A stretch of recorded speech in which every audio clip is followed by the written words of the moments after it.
Sveiki, mėly Raseinių naujienų stebėtojai. Ir šiandieną kalbėsime tokia pakankamai rimta tema.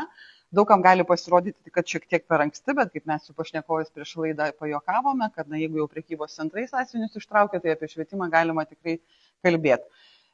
Ir šiandieną laidoje dalyvauja rajono meras Arvydas Nekrošius. Sveiki, gyvi. Ir švietimo, kultūros, sporto ir jaunimo reikalų komiteto pirmininkė, tarybos narė Audra Samienė. Labą dieną. Pakalbėkim, vakar buvo tokia graži šventė, sveikinom šimtukininkus ir merė, ar tik tai šimtukininkais džiaugiamės, ar yra dar ko pasidžiaugti tais bendrais rezultatais mūsų abiturientų?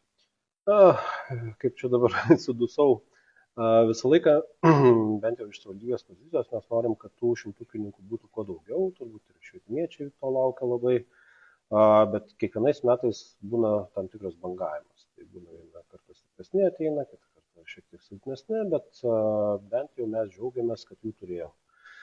Nes galbūt užduotis šiek tiek sunkesnis buvo, galbūt patys mokiniai šiek tiek, vadinkim, silpnesni buvo.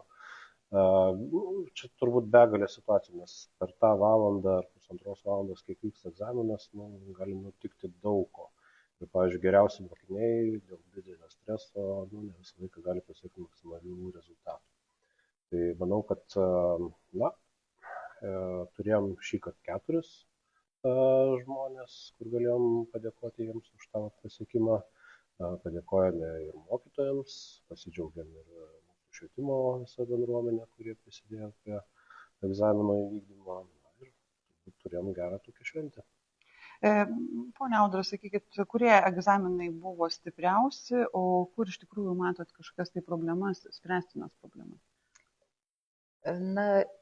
Apie egzaminų rezultatus dar iš tikrųjų šiek tiek anksti kalbėti, todėl kad tik praėjusią savaitę valstybinių brandos egzaminų rezultatai buvo paskelbti, bet šiais metais valstybinių brandos egzaminų sesijoje buvo tam tikrų pokyčių, iš tikrųjų ir išlaikymo balas kartelė nuleista iki 25 ir pirmi metai, kai abiturientai galėjo perlaikyti matematikos ir lietuvių kalbos antrosios dalies valstybinių brandos egzaminą. Tad rezultatų dar nėra ir šiandien planuojama, kad po pietų jie bus paskelbti, todėl kažkokios tikslios analizės pasakyti negaliu. Bet šiek tiek pasižiūrėjau ir praėjusių metų, ir šių metų, kurių duomenys gavau, tikrai ne visus. Neturim tokios prieigos, kad matytume visų duomenis, bet tų, kuriuos pavyko gauti.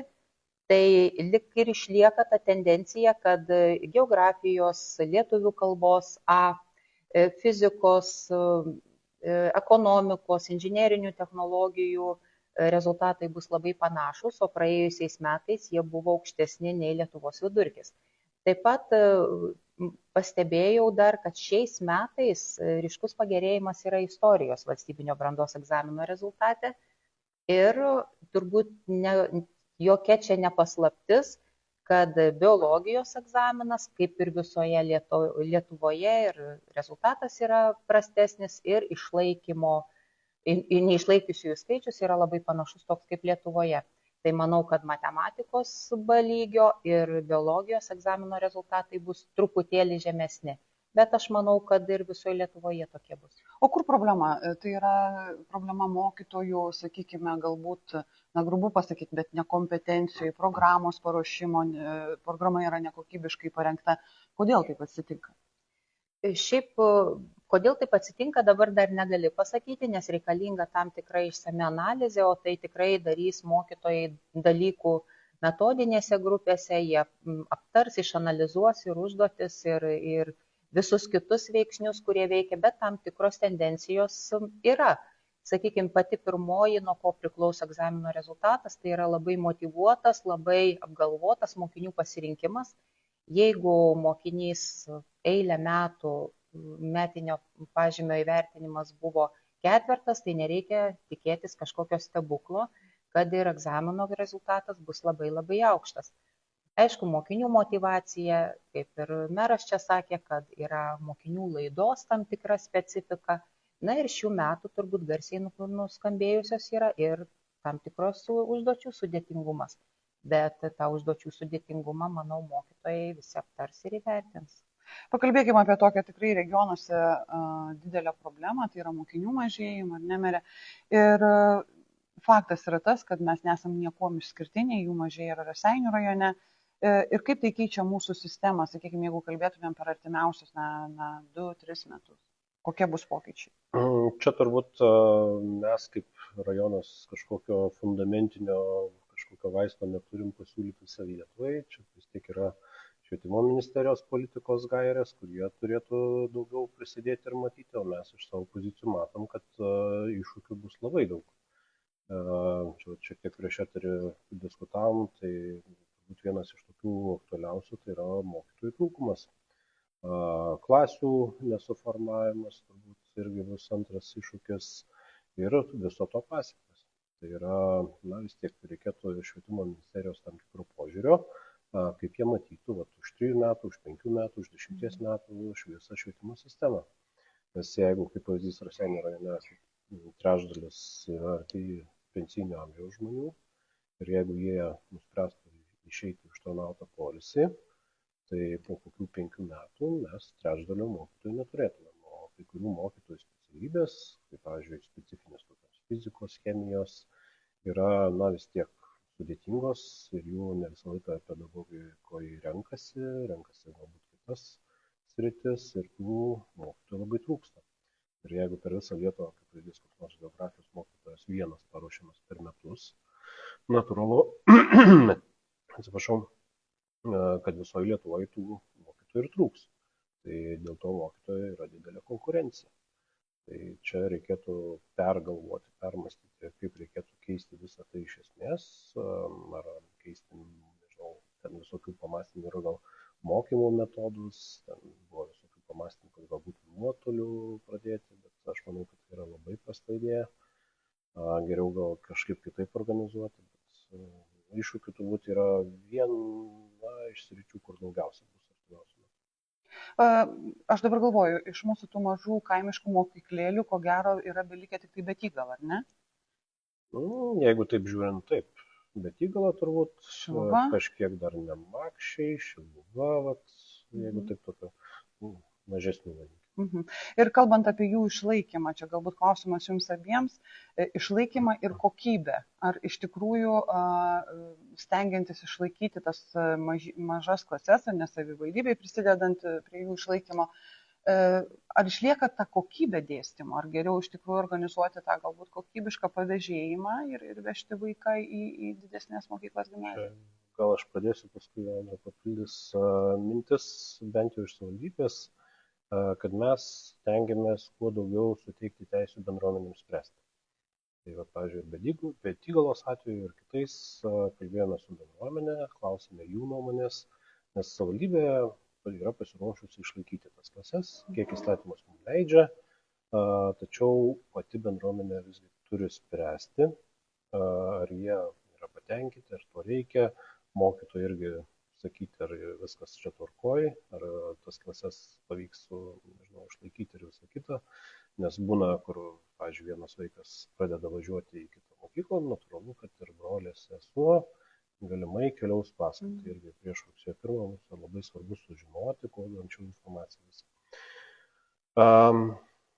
Tai į ateitį galvojant, aš galvoju, kad tų iššūkių mes kuo toliau, tuo daugiau turėsim.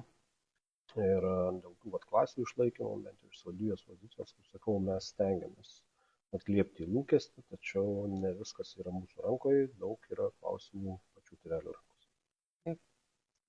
Turbūt mažų kaimo mokyklų ta paskirtis yra ne tik tai ugdymo, bet yra tokia ir bendruomenės centras. O kaip išlaikyti tą kokybę, aš manau, kad investuojant į mokytojų kvalifikaciją, skaitmeninių technologijų įdiegimą, į mokyklų bendradarbiavimą tarpusavį, tai kokybę tikrai galima išlaikyti tose mokyklose. Ir kartais ne visą laiką reikėtų galvoti apie tai, kad to vieno mokinio ugdymas labai brangiai kainuoja. Manau, kad labai didelį dėmesį reikėtų, kokia ta pridedamoji vertė yra mokiniui, šeimai ir netgi visai bendruomeniai. Bet čia, aišku, priklauso nuo bendruomenės, jeigu gyventojai gyvenantis toje teritorijoje bendruomenės nariai veda vaikus į mokyklą, Tai tikėtina, kad jie išliks, jeigu vaikus išsiveža, kai nėra vaikų, nėra ir mokyklos.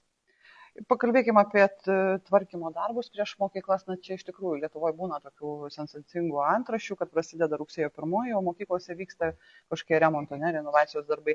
Ar bus taip mūsų rajone šiemet? Grandiozinių tokių tvarkymų nėra numatyta, kur ten reikėtų fundamentiškai kažką keisti ir trukdyti turbūt ugdymo procesui.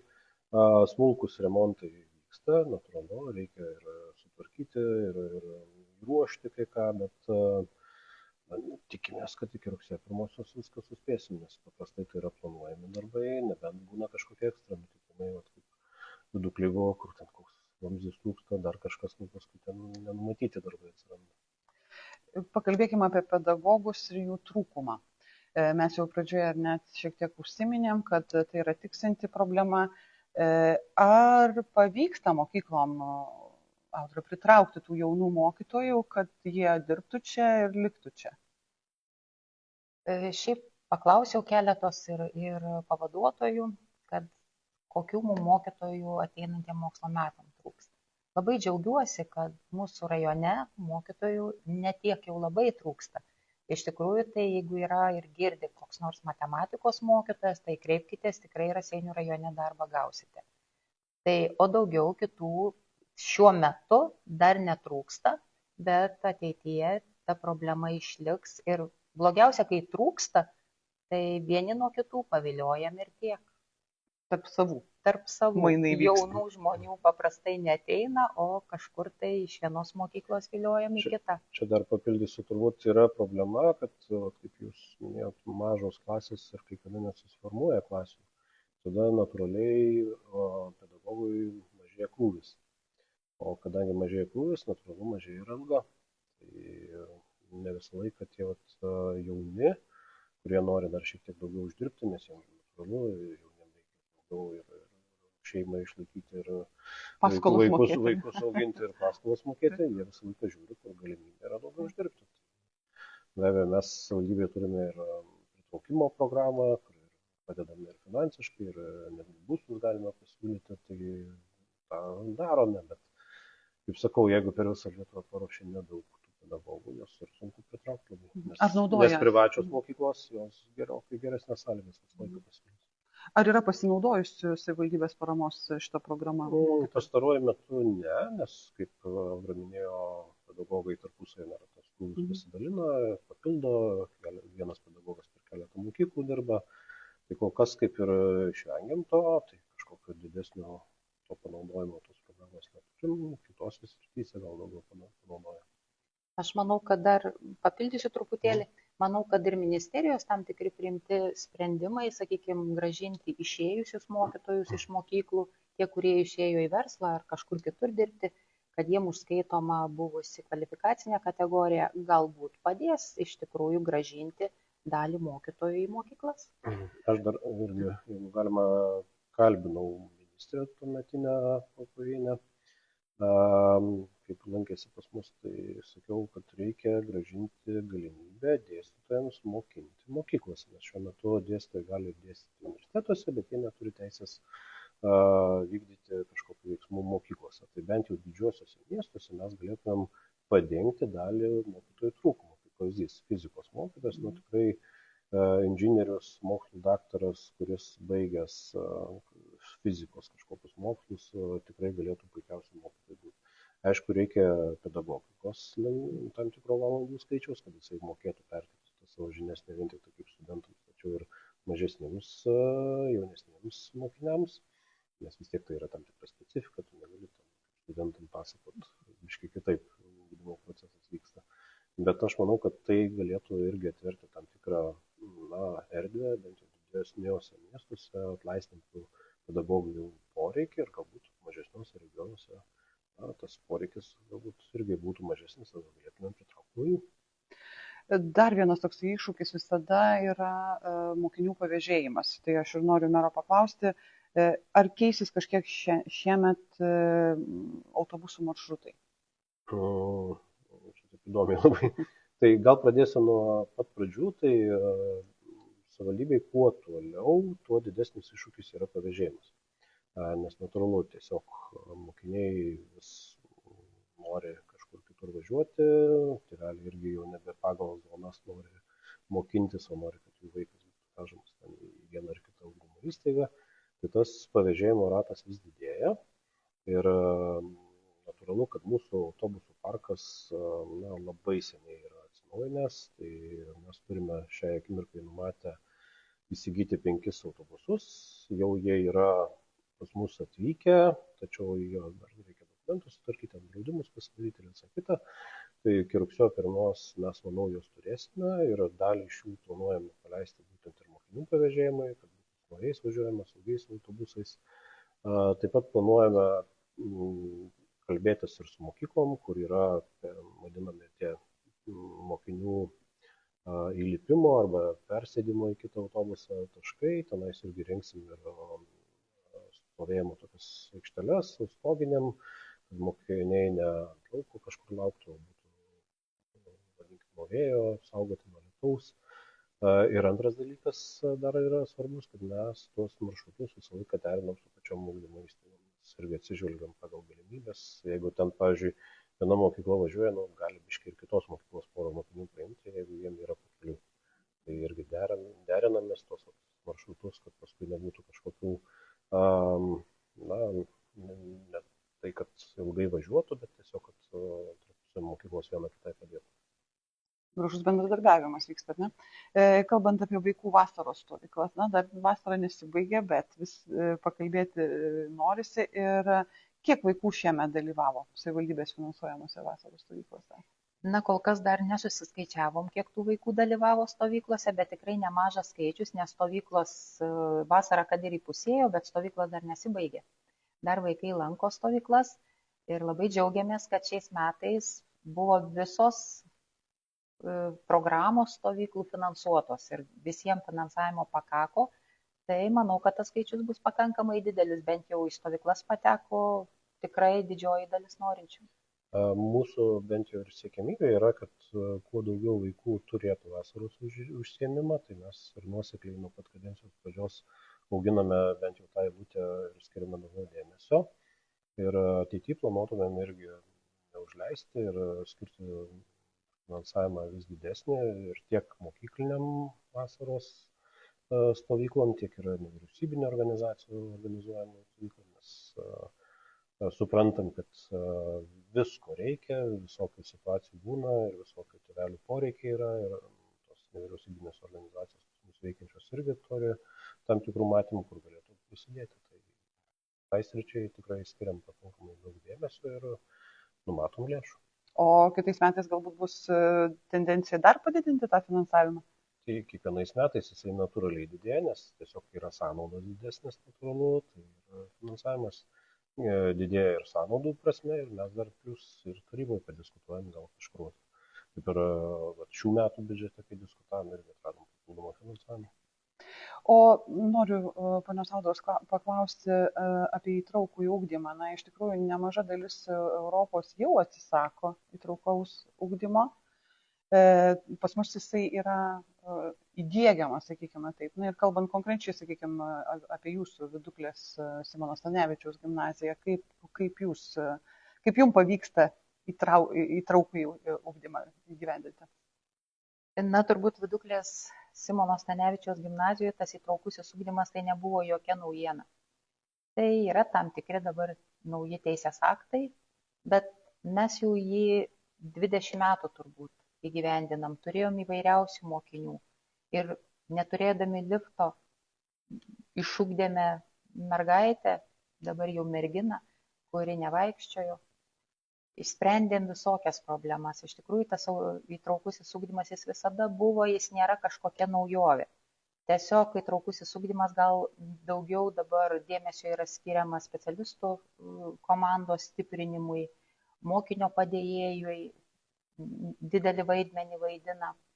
Tai manom, kad tiesiog visa mūsų Raseinių rajone yra įgyvendinamas pakankamai kryptingai, tiek ir mokytojų kvalifikacija keliama, stiprinama specialistų komanda, pritaikomos tam tikros aplinkos, tai iš tikrųjų įtraukiajam ugdymui yra labai svarbu.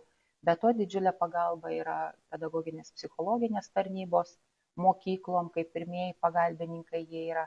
Ir aišku, nenuneiksi čia ir mokyklos daugiafunkcio centro, kurie turi labai stiprią specialistų komandą ir gali vaikus turinčius didelių ir labai didelių ugdymosi poreikių, jiems pritaikyti mokymosi aplinkas. Tai čia yra didžiulė pagalba.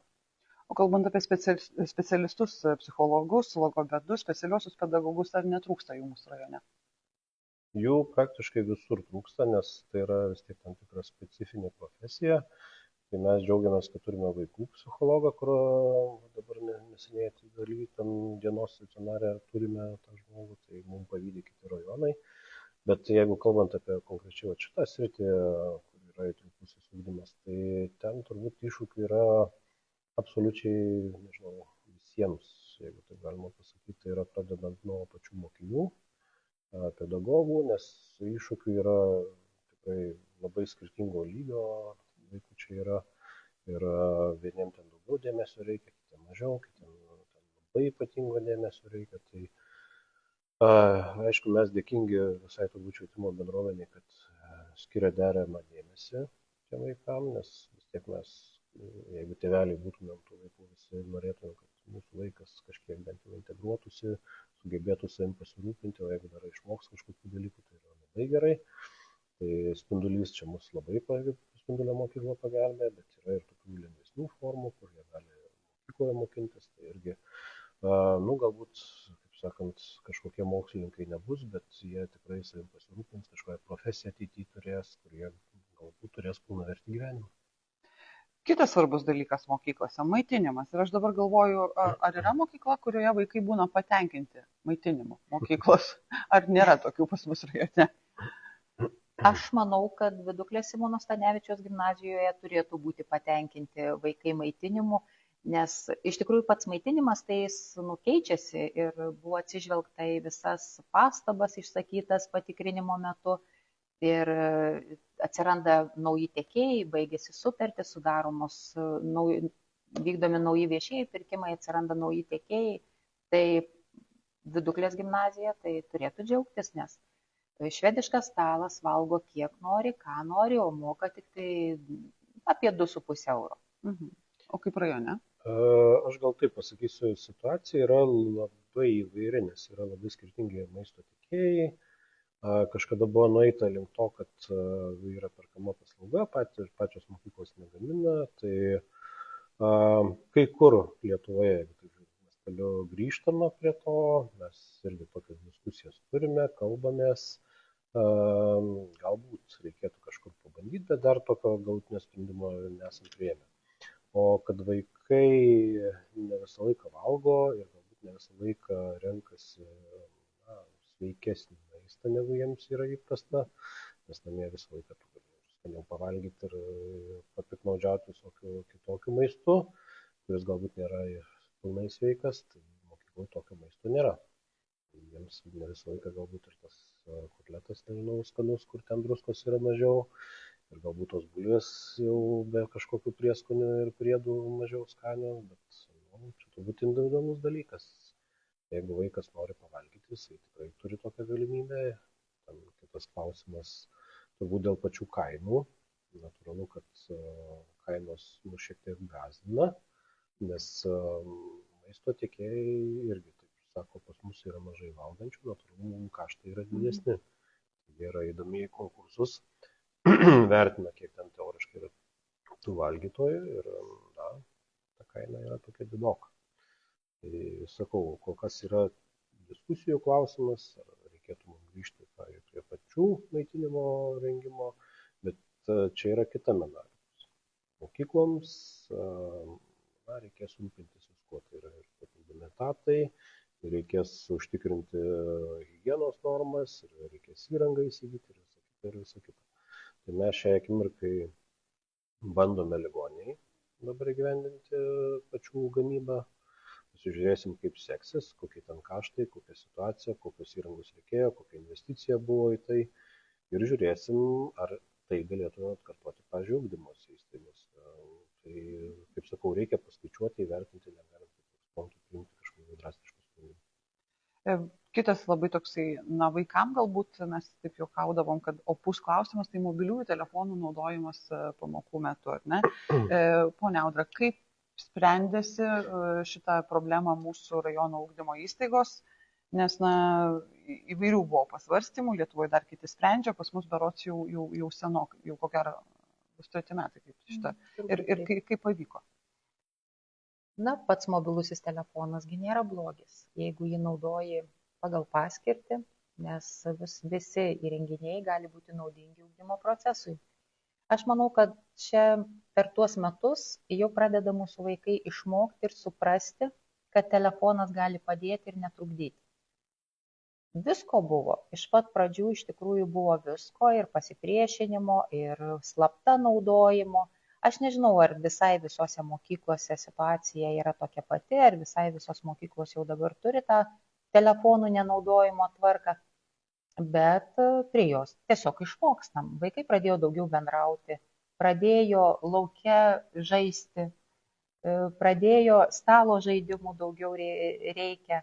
Tiesiog manom, kad išmoksim naudotis tais telefonais tada, kada reikia, nes mokant naudotis, tai telefonas ar kitos techninės priemonės tikrai gali būti puikūs pagalbininkai mokymės ugdymo procese. Aš dar papildyti norėčiau, kažkada buvo iniciatyva Seime priimti įstatymą, kad mokyklų ugdymo proceso metu nebūtų galima naudoti telefonų. Tai aš manau, kad tai yra visiškai nesąmonė. Geriausia yra palikti pačiai bendruomenei. Tai yra pačiai mokyklai, su tėveliais, su vaikais, kaip jie nori gyventi. Tai vienas dalykas. Antras dalykas, telefonų ribojimas, tai nėra draudimas, kad ten visiškai negali, bet tai yra ribojimas. Tam tikrom sąlygom tu gali tą telefoną pasimti, pasinaudoti, ten paskambinti ekstra atveju, dar kažką. Bet kita vertus, tai sumažina ir tam tikrų kitų neigiamų pasekmių. Tai yra, kaip Audra minėjo, gerasias tas praktikas, kad vaikai daugiau bendrauja, daugiau tampa aktyvus, daugiau užsiima kitom veiklom, daugiau fiziškai galbūt kažką veikia, ne vien tik tai sėdi kažkur ir žiūri tą telefoną, bet ir geroji dalis, kad galbūt patyčių šiek tiek mažėja, nes telefonų gali nufilmuoti, kaip tavo kokį klasioką gali nuskriausti ar kažką. Ir pastarieji atvejai kaip rezonansiniai dalykai, kai mušosi, kai kenčia nepilnamečiai vaikai, nėra gera praktika. Ir paskui vis tiek tas įrašas lieka ilgam laikotarpiu ir paskui tam laikui yra sudėtinga. Nes paskui čia konkretus atvejus visa Lietuva dabar žino, o yra atvejai, kur paskui mokykloje, bendruomeniai dar kažkur skleidžia tą informaciją. Tai psichologiškai irgi vaikams yra geriau tie, kurios ten šiek tiek smurtauja ar paskleidžia dar kažką, kad to nebėra. Pereinam prie žiūrovų klausimų. Yra užduotas toksai, ar savivaldybė turi planą, kaip išsaugoti rajono mokyklas ateityje. Nes kol kas atrodo, kad kovojama su pasiekmėmis, o ne priežastimis. Jei nėra gerai apmokamų ir patrauklių darbo vietų, nėra jaunų šeimų, nebus ir mokinių. Kokie konkretūs veiksmai planuojami šiai situacijai pakeisti? Nėra klausimas. Čia turbūt vieno atsakymo nėra, nes tai yra visas kompleksas sprendinių, ką reikėtų padaryti, bet pagrindė mokyklų veiklą apsprendžia visgi Švietimo ministerija. Tai jų pagrindinė funkcija, jų pagrindinė veikla, o nuo savivaldybės, kas priklauso, tai turbūt yra sudaryti sąlygas tėveliams, mokiniams, kad jie tas ugdymo įstaigas lankytų ir gautų pilnavertį ugdymo procesą. Ką reikėtų daryti, kad tų vaikų nemažėtų? Yra čia tokių pasiūlymų, gal šokus daryti, gal dar kažką aš pajuokausiu, bet tikrai yra ir rimtų planų, kur yra sumanimų, kad reikia fundamentaliai keisti požiūrį, nes dabar yra smagu auginti šuniuką, kačiuką, bet vaikų nebe. Tai galbūt reikėtų visgi keisti, kad tai nėra normali praktika, visgi reikėtų daugiau kalbėti apie įsipareigojimus, apie šeimos tradicijas tam tikras, kad visgi reikėtų vaikų turėti. Čia turbūt tokia nacionalinė politika turėtų keistis, nes Lietuva nyksta. Tai ne vien tik tai Raseiniai, tai visos Lietuvos klausimas. Yra ir Europos klausimas, kiek teko skaityti ir domėtis, mes vidutiniškai europiečiai šeimoje auginame apie 1,25 vaiko. Tai ta situacija yra ne tik... Tai ne dabar, tik kiek žinau, periferijose. Seime yra iniciatyvų tam tikrų, ten, kaip, pavyzdžiui, kad užtikrinti mamoms arba tėveliams, priklausomai tie, kurie išeitų priežiūros atostogų vaikų. Tos atostogos keistai atrodo, nes ten darbas labiau. Bet kad, pavyzdžiui, būtų užtikrinta būsi finansinė nauda, kiek atlyginimo gavai, tai tiek ir teoriškai vėl galėtum gauti. Tai aš manau, kad tie, kur gerai uždirbo vidutiniškai porą tūkstančių, kurie galbūt 2,5 tūkstančio eurų. Ir jiems, jeigu išeina į vaiko priežiūros atostogas, jie gerokai mažiau gauna. Natūralu, kad norisi, kad bent jau užtikrinti tą stabilumą, nes vis tiek reikia paskolas mokėti, vaikui papildomai visokių dalykų pirkti reikia. Tai... O pajamos sumažėjusios. Tai čia vienas iš tų pavyzdžių, bet taip. Kiek žinau, Seime tai ir daugiau pasiūlymų yra, bet čia fundamentiškai kalbame. Jeigu taip iš principo žiūrint, tai čia turėtų būti visos Lietuvos geriausių protų susitelkimas, kaip tai spręsti. Taip. Čia mes turbūt dviesi savo nuspręsime. Turbūt ne. Ko gero, kad ne. Bet ponas Tomas klausia, ar kaip nors sprendžiama mokinių pavėžėjimų problema vasaros atostogų metu. Kokios problemos iškyla su mokinių užimtumu vasaros atostogų metu? Čia gal maršrutinių autobusų. Kažkaip neteko daug girdėti, kad kažkokiu turbūt tokio poreikio nelabai yra. Bent jau šią vasarą aš esu girdėjęs tik tai keletas tokių klausimų, kur buvo, pavyzdžiui, nori dirbti, pavyzdžiui, jaunuolis, tai jam reikėtų tam tikrų laikų, kad autobusas atvažiuotų, bet tas laikas būtent turi būti toks, koks jam reikalingas, bet tiek, kur kiti dar maršrutai važiuoja, tada keistus ir jiems tada būtų nepatogu. Tai tokį turėjom klausimą, bet daugiau kažkokių nėra kreipimus ir kažkokių oficialių raštų, kad čia kažkur kažką reikėtų pavežėti ar kažką užtikrinti, neturiu. Kitas klausimas, kaip atrodys švietimas Raseiniuose po 5 metų, klausė ponas Juozas. Kaip jis atrodys? Po 5 metų. Sunku įsivaizduoti, kadangi švietime nuolatos keičiasi, dar negali pasakyti, kas bus po 2 metų, o po 5. Na, tiesiog gali būti didesnis mokytojų trūkumas. Mažiau vaikų. Išliks, ko gero, tik 3 gimnazijos, kaip mes kažkada esame kalbėję. Aš neprognozuočiau, taip aš galvoju, kad išliks visos, kurios galės išlikti. Norėčiau, kad tai galvoju, kad didžiausias iššūkis vis tiek ateityje, jeigu taip žiūrint, visgi bus pedagogų trūkumas. Tai vienas turbūt fundamentinių dalykų. Tai reiškia, turės keistis arba pats ugdymo procesas kažkoks, arba, nežinau, kažkokios programos pritraukimas pedagogų į regionus turės būti čia valstybiniam lygmenį. Toliau kitas iššūkis galbūt galės būti ir tinklo išlaikymo klausimai, tai turbūt ir mūsų savivaldybėje pakankamai tas tinklas optimizuotas, tai kažkokių didelių grėsmių bent jau šiai akimirkai pagal teisinę bazę neturim. Galbūt betygalo po klaustukų klausimas, ar tėveliai ves savo vaikus, nes jeigu tėveliai veda, tai viskas tvarkoja, bet jeigu tėveliai nebeveda savo vaikų, tada bus iššūkis. O daugiau kažkokių tokių, be abejo, pats mokymosi lygis, jeigu taip žiūrint tendencingai, tie patys matematikos egzaminai, tie patys kiti dalykai, matom, kad šiek tiek silpnėja po truputį mūsų mokymasis ir norėtųsi tą kartelę kažkaip išlaikyti, vis nemažinti. Bet čia turbūt yra kartų kaitos dalykai, nes kas mūsų kartai buvo vieni dalykai, mokymosi stilius ir knygos ir visa kita, ir priemonės, mes, pavyzdžiui, internetu neturėjom savo laiku, kai mokėmės. Dabar vaikai turi visai kitas galimybės, turi telefonus, internetus ir jiem galbūt kitaip tai, ugdymosi procesas turėtų būti organizuojamas. Nes švietimas turėtų kojon eiti su technologijom, su moderniais dalykais. Tai turbūt vienas iš didesnių iššūkių yra nestagnuoti, o judėti į priekį kartu su tuo jaunu žmogum. Ir kokie ateityje poreikiai bus reikalingi. Nes dabar dirbtinio intelekto revoliucija, Tai mokiniam labai gerai, nes jie gali daug namų darbų padaryti labai greitai, bet ar jie įsisavino tas žinias, ar jie sugeba paskui patys jas pritaikyti kažkur, ar jie moka tikrai skaičiuoti, ar čia tiesiog dirbtinio intelekto padaryti namų darbai. Tai čia iššūkis turbūt ir tiem patiem pedagogam.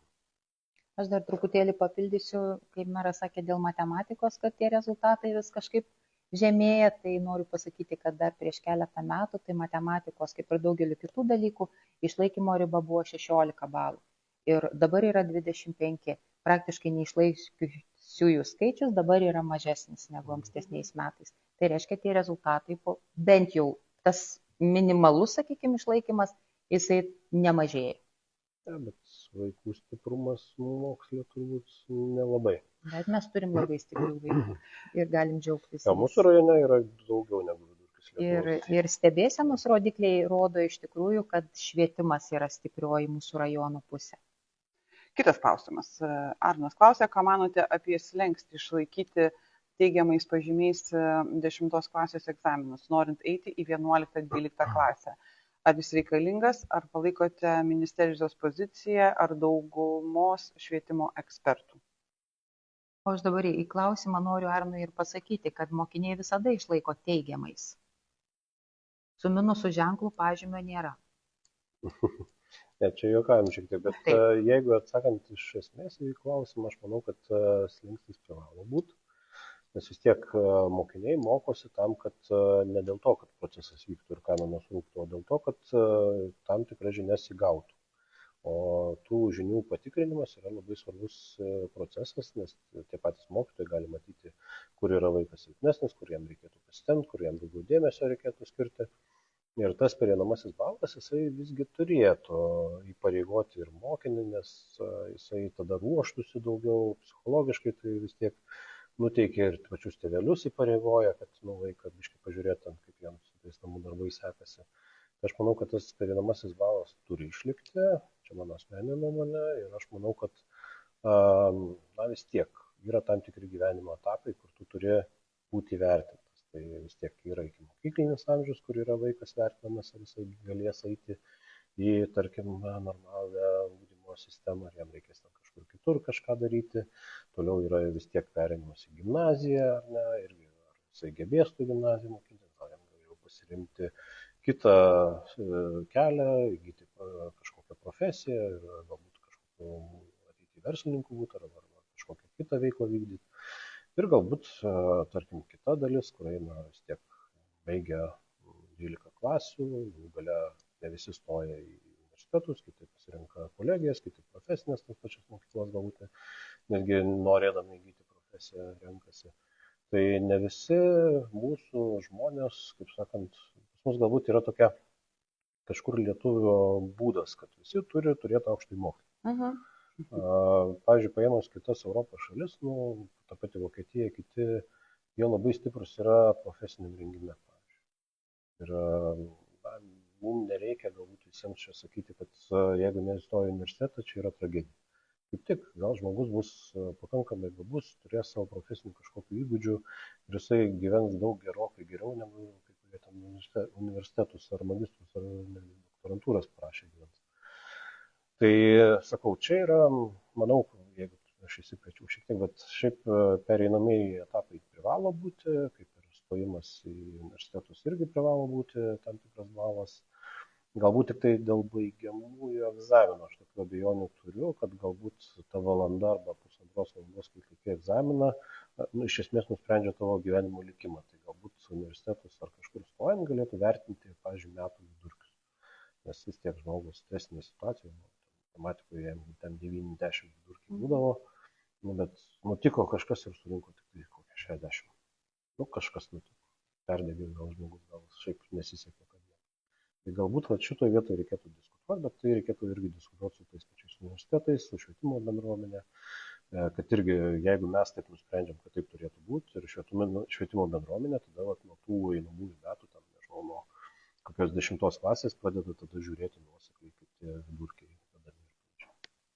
Aš dar tik papildysiu, kad iš tikrųjų labai pritariu švietimo bendruomeniai, kad pagrindinio ugdymo pasiekimų patikrinimus slenkstinis tas lygis tikrai turėtų būti, nes mokiniui, kuris nepasiekė to bazinių žinių lygio, mokytis vidurinio ugdymo programoje tiesiog būtų labai sudėtinga ir kalbėti tada apie valstybinius brandos egzaminus, tiesiog būtų žlugdomas mokinys.